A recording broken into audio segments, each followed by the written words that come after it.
Turning now to your community focus, Rhode Island State Senator Jessica De La Cruz officially kicked off her campaign for Congress in Cranston. This morning, she urged voters to send a regular working mom to Congress while promising to fight inflation. Now, she is one of 3 Republicans running to replace Congressman Jim Langevin. 7 Democrats are also officially running for that seat. And this afternoon, we are joined by one of those candidates, Cameron Moquin. Thanks for being here. Thanks for having me. So 60 seconds or less, why do you want to represent Rhode Island in D.C.? Well, I want to help people. I want to improve people's lives. I get to go to work every day on Rescue 5 and actually help people in their moment of need.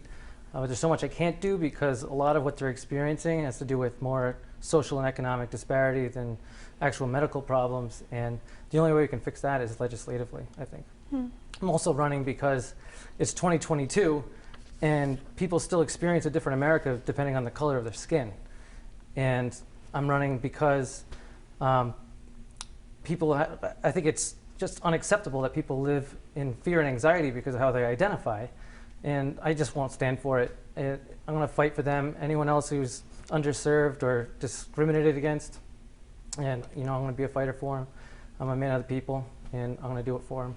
You mentioned you work on Rescue 5. You're a member of the Providence Fire Department. Do you think that that position influences your perspective on things, your politics, how you view the issues? Yeah, 100%. I mean, perspective is like all I have all day long because I get to see an angle that nobody else sees, really.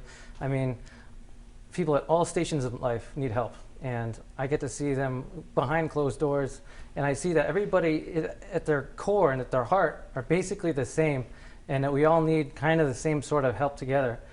So I think that my perspective is unique in that way, and I really do understand the people. So when I say I know what you're talking about, I really do. I mean it. I've seen it.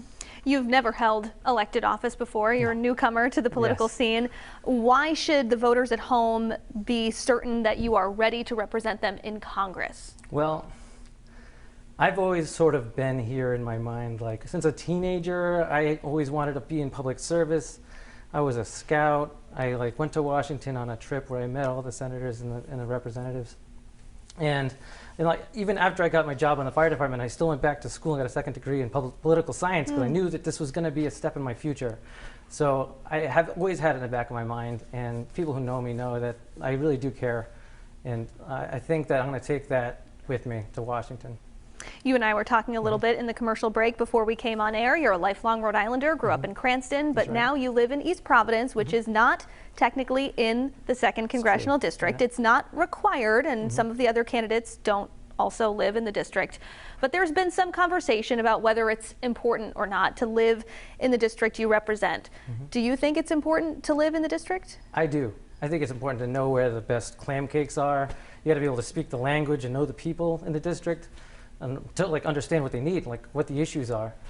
So I do, and in a heartbeat, I would move back to Cranston. The first thing I did when I got my job on the fire department was move back to Edgewood, and then the housing market sort of forced our family's hand to where we are now. It's a beautiful place, but I'm a Cranstonian through and through. So are you going to be moving into the 2nd Congressional District? We will, yeah. Okay, before the primary?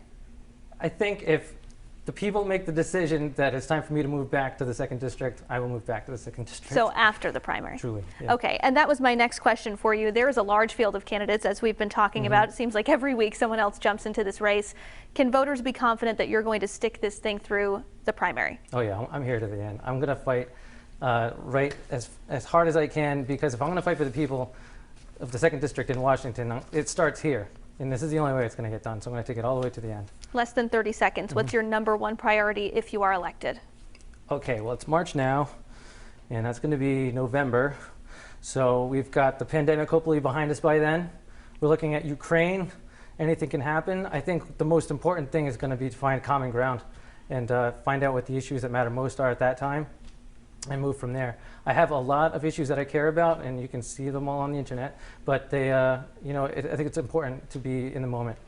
Fantastic. Cameron Moquin, thank you so much for being here. Thank you for having me. And as I mentioned, it's a crowded field. He joins 6 other Democrats seeking this seat, including Omar Ba, Joy Fox, Seth Magaziner, Sarah Morgenthau, Michael Neary, and Ed Pacheco. And on the Republican side, Alan Fung, Jessica De La Cruz, and Robert Lancia are all also running for this seat. And looking ahead to tomorrow, when former CVS executive Helena Foulkes will be joining us in studio to talk about her gubernatorial campaign. That's coming up in tomorrow's Community Focus.